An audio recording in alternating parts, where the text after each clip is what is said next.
SLST নিয়োগে জট খোলার ডেডলাইন 1 ফেব্রুয়ারি। এই মুহূর্তে সবথেকে গুরুত্বপূর্ণ খবর আরও একবার আপনাদের জানিয়ে রাখি, এসএলএসটি নিয়োগে জট খোলার ডেডলাইন 1 ফেব্রুয়ারি। প্রায় 1.5 ঘন্টা বৈঠক শেষে এটাই জানা যাচ্ছে। চাকরি প্রার্থীরা তারা আশাবাদী, তারা বলছেন খুব শীঘ্রই নিয়োগপত্র পেয়ে যাবেন। তারা বলছেন আশা করছি 1 ফেব্রুয়ারির মধ্যে বিজ্ঞপ্তি পেয়ে যাব। সরকার কিভাবে আইনি জট কাটাবে তা ওদের বিষয়।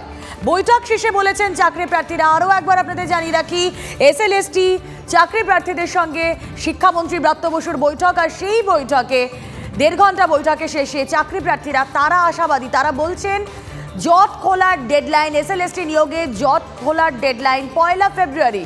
প্রায় 1.5 ঘন্টা বৈঠক শেষে জানিয়েছেন চাকরি প্রার্থীরা। বক্তব্য শুনবো আগে তাদের। আমাদের নিয়োগের যে প্রসেস সেটা খুব দ্রুততার সঙ্গে শুরু হয়েছে।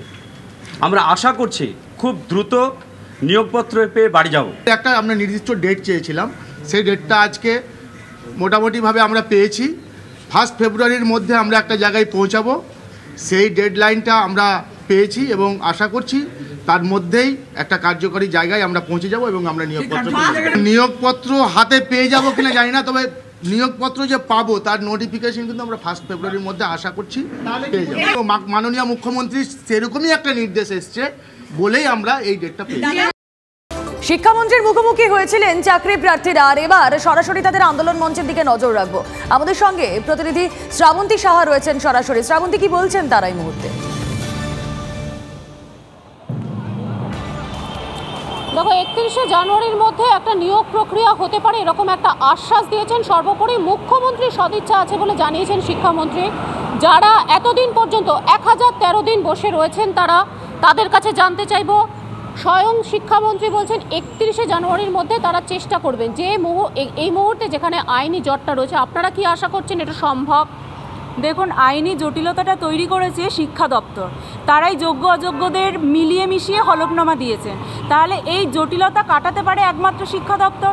শিক্ষামন্ত্রী যখন আজকে বলেছেন যে জানুয়ারির 31 তারিখের মধ্যে জটিলতাটা কাটবে, তাহলে অবশ্যই তারা চেষ্টা করছেন যে এই জটিলতা কাটানোর। এবার আইনি ব্যাপার, সেটা তো আমরা সাধারণ চাকরি প্রার্থীরা হয়ে বলতে পারি না।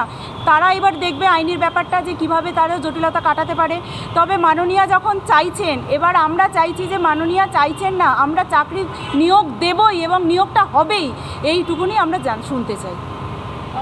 কি যারা বঞ্চিত, যাদেরকে বলা হয়েছে এত যে অযোগ্য, তারা চাকরি পেয়েছেন, সেই জায়গা কি শূন্য পদে কি রিক্রুট হতে পারে? আপনারা কি মনে করছেন? দেখুন, সেটাই তো হওয়া উচিত, কারণ অযোগ্যদের হয়ে যে হলফনামাটা দেওয়া হয়েছে যে এতজন ভুয়ো প্রার্থী চাকরি করছে, শিক্ষা দপ্তর থেকে পরিষ্কার একটা হলফনামা দেওয়া হয়েছে। তারা তো কখনো চাকরি করতে পারে না, সেটা ইললিগাল। আইনতভাবে তাদের চাকরিটা ইললিগাল বলেই তো তাদেরকে চাকরি থেকে বের করে দেওয়া উচিত বলে আমরা মনে করি। এবার সেই জায়গায় অবশ্যই যারা যোগ্য তাদেরকে চাকরি দেওয়া হবে। অর্থাৎ রুমেলা কিছুটা হলেও আশা, তার কারণ শিক্ষামন্ত্রী স্বয়ং তাদের আশ্বাস দিয়েছেন। তাদের সাথে বৈঠক আজকে যেটা ছিল সেটা ভালো হয়েছে, এমনটাই জানানো হয়েছে শিক্ষা দপ্তরের পক্ষ থেকে।